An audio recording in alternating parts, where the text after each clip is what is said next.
Let me fix your pillow, said Mildred. No, whispered Montauk. The zipper displaces the button, and the man lacks just as much time. The zipper displaces the button, and a man lacks just that much time to think while dressing at dawn, a philosophical hour, and thus a melancholy hour.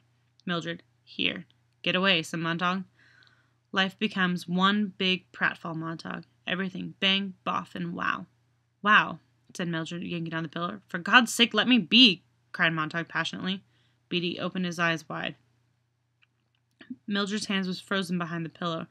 Her fingers were tracing the book's outline, and as the shape became familiar, her face looked surprised, and then stunned, her mouth opened to ask a question. Empty the theaters, save for clowns, and furnish the rooms with glass walls and pretty colors running up and down the walls like confetti or blood or sherry or saturine. You like baseball, don't you, Montauk? Baseball's a fine game. Now Beatty was almost invisible, a voice somewhere behind a screen of smoke. What's this? Asked Mildred, almost with delight. Montauk heaved back her arms. What's this here? Sit down, Montauk shouted. She jumped away, her hands empty. We're talking. Beatty went on as if nothing had happened. You like bowling, don't you, Montauk? Bowling, yes. And golf? Golf is a fine game. Basketball? A fine game. Billiards, pool, football? Fine games, all of them. More sports for everyone. Group spirit, fun. And you don't have to think, eh? Organize and super organized, super sports. More cartoons and books, more pictures. The mind drinks less and less. Impatience. Highways full of crowds going somewhere, nowhere. The gasoline refugee. Towns turn into motels. People in nomadic surges from place to place. Following in the moon tides. Living tonight in the room where you slept this noon, and I the night before. Mildred went out of the room and slammed the door. The parlor aunts began to laugh at the parlor uncles. Now, let's take up the minorities in our civilization, shall we? Bigger the population, the more minorities. Don't step on the toes of dog lovers, the cat lovers, doctors, lawyers, merchants, chiefs, Mormons, Baptists, Unitarians, second-generation Chinese, Swedes, Italians, Germans, Texans, Brooklynites, Irishmen, people from Oregon or Mexico. People in this book, this play, this TV serial are not meant to represent any actual painters, cartographers, mechanics anywhere. The bigger your market, Montauk, the less you handle controversy. Remember that. All the minor minorities, with their navels to be kept clean. Authors, full of evil thoughts, lock up your typewriters. They did. Magazines became a nice blend of vanilla tapioca. Books so the damn snobbish critics said, were dishwater. No wonder books stopped selling, the critics said. But the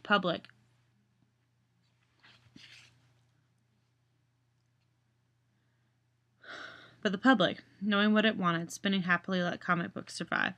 And the three-dimensional sex magazines, of course. There you have it, Montauk. It didn't come from the government down. There was no dictum, no declaration, no censorship, to start with. No. Technology, mass exploitation, minority pressure carry the trick, thank God. Thanks to them, you can stay happy all the time. You are allowed to read comics, the good old confessions, or trade journals. Yes, but what about the firemen, then, said Montauk. Ah, Beatty leaned forward, in the faint mist of smoke from his pipe. What more easily explained and natural? Was school turning out more runners, jumpers, racers, tinkerers, grabbers, snatchers, flyers, and swimmers, instead of examiners, critics, knowers, and imaginative creators? The word intellectual, of course, became a swear word it deserved to be. You always dread the unfamiliar. Sure you remember the boy in your own school class who was exceptionally bright, quote-unquote, did the most reciting and answering, while the others sat down like leaden idols, hating him. Wasn't it this bright boy you selected for beatings and tortures after hours? Of course it was. We must be all alike. No, not everyone born free and equal, as the Constitution says, but everyone made equal. Each man in the image of another. Then all are happy, for there are no mountains to make them cower, to judge them against. So, a book is a loaded gun in the house next door. Burn it. Take the shot from the weapon. Breach man's mind. Who knows who might be the next target of the well-read man? Me? I won't stomach them for a minute. And so when houses were finally fireproof completely, all over the world, you were correct in your assumption the other night. There was no longer need for firemen for old purposes. They were given the new job, as custodians of our peace of mind. the focus of our understandable and rightful dread of being inferior. Official censors, judges, and executors. That's you, Montauk. That's me. I have all that underlined. They were given the new job as custodians of our peace of mind, the focus of our understandable and rightful dread of being inferior. Official censors, judges, and executors. That's you and me, and that's me. Isn't that incredible? I have margin notes for you. Back I had something underlined.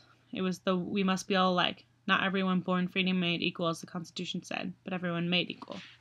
And I said, when all are equal, none can judge. Because not everyone can be intellectual, everyone must be unintelligent. Let's all be mindless drones. Alive only to have fun, to have pleasures. Thanks, Nietzsche.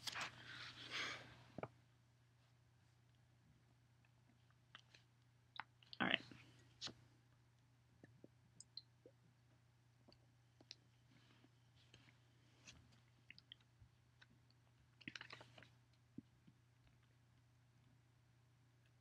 Doing good.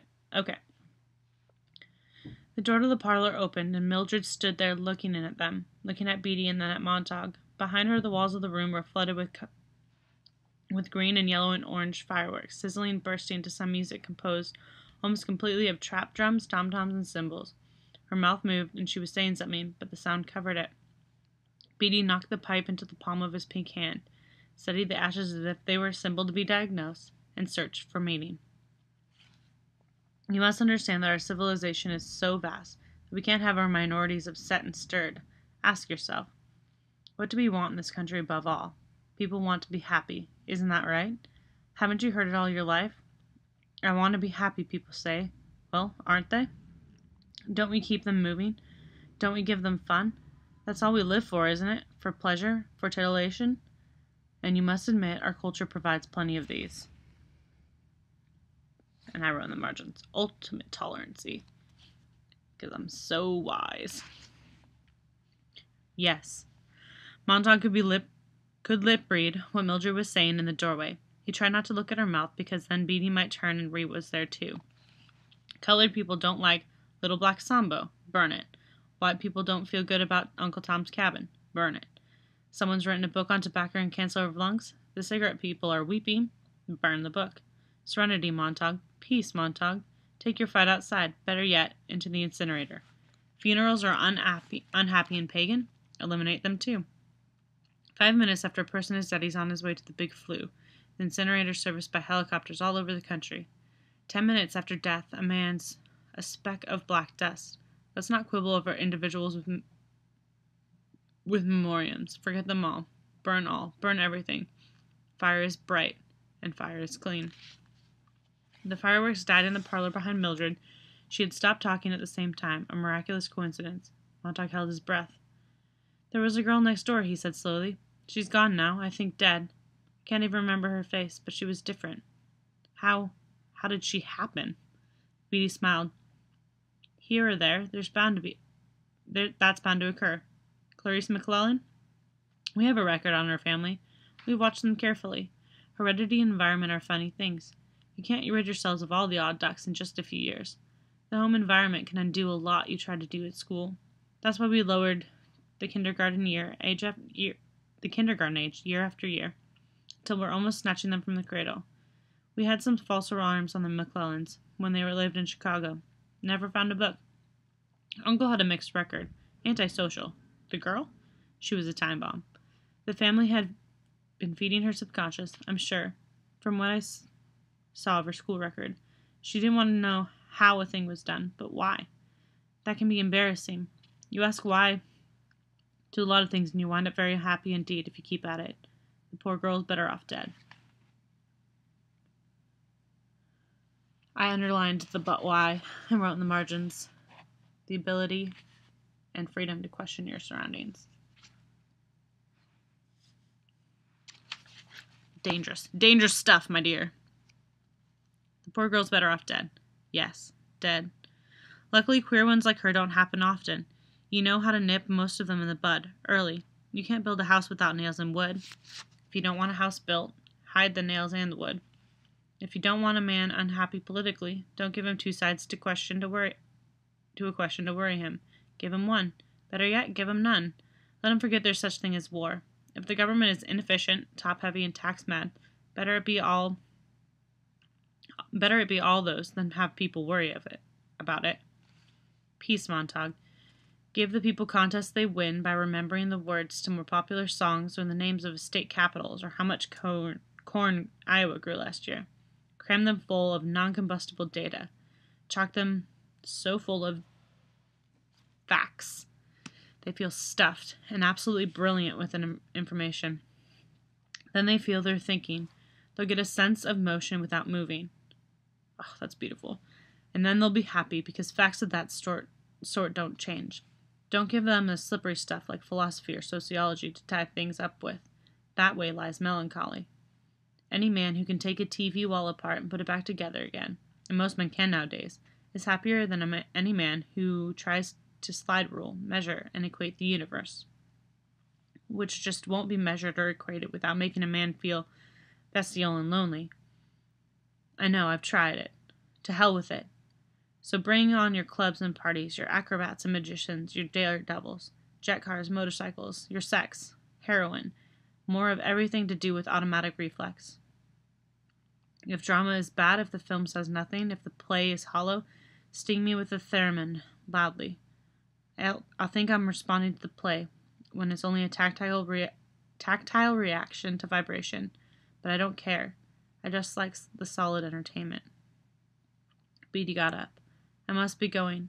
Lecture's over. I hope I've clarified things. The important thing for you to remember, Montauk, is that we're the happiness boys, the Dixie duo, you and I and the others.